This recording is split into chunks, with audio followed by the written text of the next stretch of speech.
If you are in the market to buy a new TV, then Samsung is one of the best brands to buy. In today's tech video, we're going to do a review of the Samsung QN95A.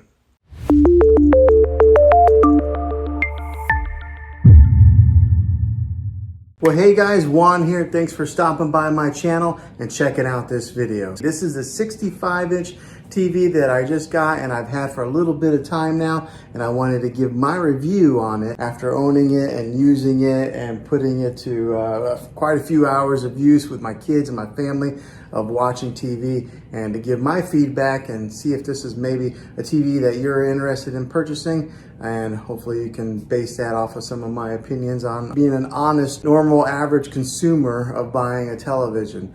Now, I don't work for Samsung. I'm not affiliated with them by any means. So what I'm telling you is all my honest opinion of owning this thing for a little bit of time now. So what I'll do is I'll talk about what I've learned from it, and then I'll talk about more of the in-depth specifics on this TV later on in the video. But as far as owning it for a few weeks now, it's been a great TV. The picture quality is awesome. I mean, like, really awesome. So I upgraded from a 4K UHD TV to this QLED 4K UHD. Also, it's just bigger. I had a 55-inch and I went bigger to 65. So I think a lot of times whenever we upgrade our televisions, we usually end up going bigger. But that's what I did, and I gotta tell you, the picture on this, beautiful. It's just awesome. The other day I was watching Endgame on it, and the clarity was so clear. It was almost like they were right there and I could reach in there and touch them. That's how the clarity is on this.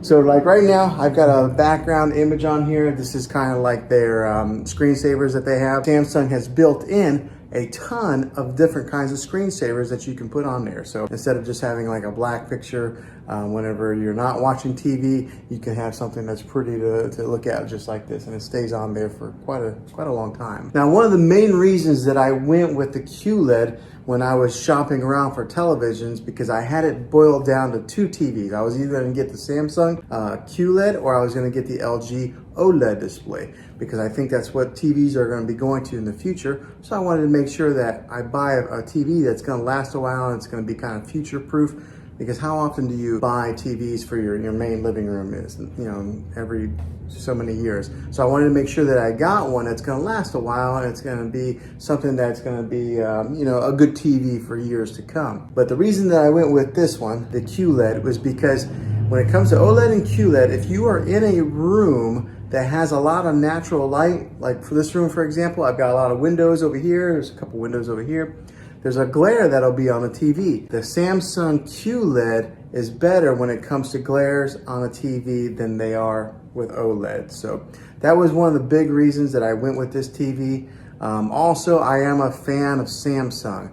I've had a few TVs of theirs, and they've always lasted a long time, versus somebody who maybe had a Vizio or something like that. I had a buddy who had a Vizio and it lasted like a year and it broke on him. My Samsungs have always lasted quite a long time. So they're a trusted brand. They're at the top, you know, they're right there with Sony and LG. And so buying a Samsung QLED was something that I was pretty confident in it lasting for years to come.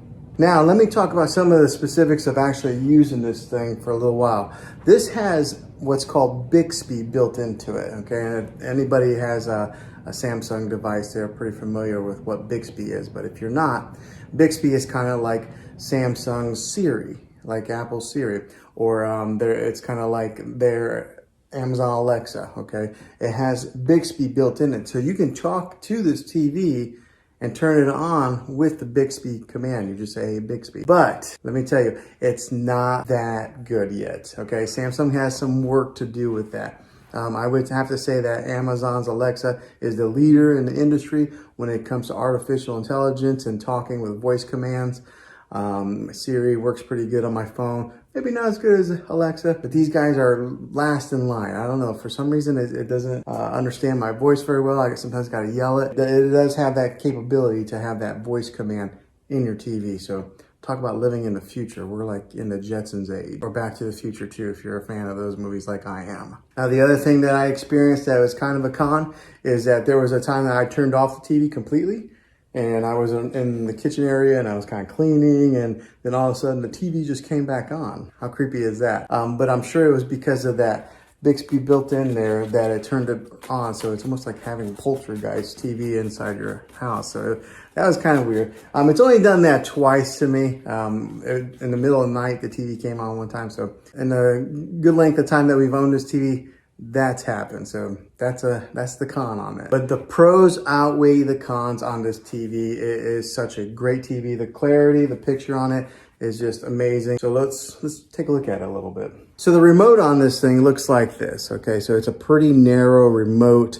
There's not a whole lot of buttons on there, so it's not real daunting. Sometimes you can get a remote that's got so many different buttons on there that you don't really know what to do with, but this is what the remote looks like, and it's kind of shaped like that. So it's almost a little bit narrow to lose into your couch or your recliner, but just keep an eye on this bad boy. Now, the great thing with this, it is a smart TV, so it does have its own smart capabilities that are built right into the TV. You don't have to go out and buy an external stick to put in there, another like a Roku device or a Fire Stick or anything like that. Samsung has their own smart technology built into the TV. So when you hit the home button, just like this, it brings up all the different options of apps that you can download on there.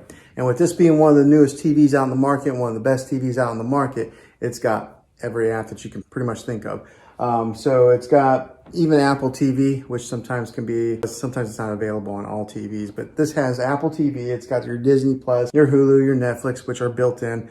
And then also on the remote, it's actually got Netflix right here. It's got Prime Video and Hulu as quick shortcuts that you can press, and it'll automatically launch those apps. And along with having all the different apps that you can download, it does have its own like TV platform. So we'll go right here, this little icon. So right there's Disney Plus, Spectrum. That little icon there is kind of like their own built-in platform, and it's got free movies on there also. It's got movies that you can buy. I haven't used it too much because I've always just used our Netflix or our Disney Plus, but it does have that capability in case you buy it and you don't have a subscription to Netflix, Hulu, or any of the other ones.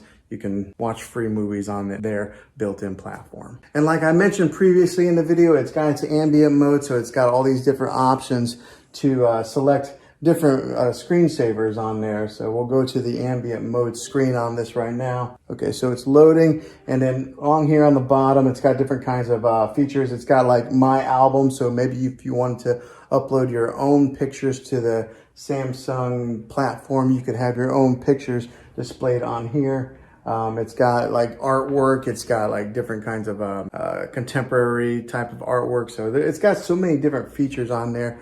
But I kind of like the landscape view, so I've kept that on there for a little while. Every once in a while, I'll change it up. And if you are in the whole smart things platform with the Samsung, it is built right into this TV to where you can control some of your other devices that are in that smart things hub.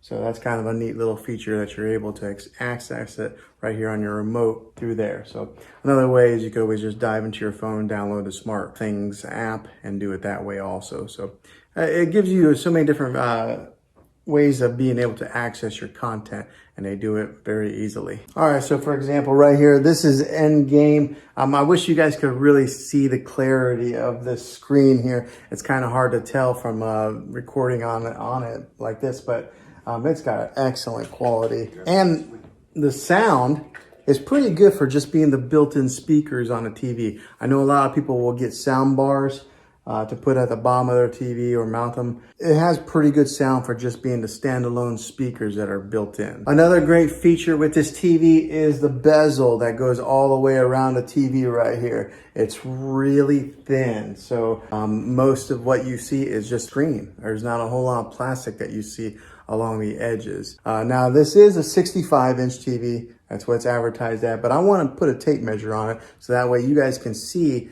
exactly what the exact measurement is of screen real estate that you get. So whenever they say the inches of a TV, you always measure from angle to angle like that. You don't measure across or down. So we're gonna put a tape measure on this and see what it measures out to be. All right, so got a tape measure here. Let's measure it. Okay, so the actual measurement comes to be about 65 3/8. So that's, they actually give you 3/8 of an inch extra. So that's pretty good. That's what that measures, the actual measurement of screen real estate on this TV. Now, so that's some of the specifics of being an honest user. Probably a lot of people who are gonna watch this video are not really ones that need to dive so much into the technical part of the television. They just wanna know some of the main user specifics. So that's what I've experienced so far. All right, so hopefully this helped you out in deciding if this was the TV for you. If it is, make sure you throw a thumbs up on this video if you enjoyed it, and go ahead and subscribe to my channel now. That way you can see all the tech videos that I'm making here in the next year to come. And I'd love to have you back in the next one as a subscriber. So thanks for watching this video, guys. And as always, be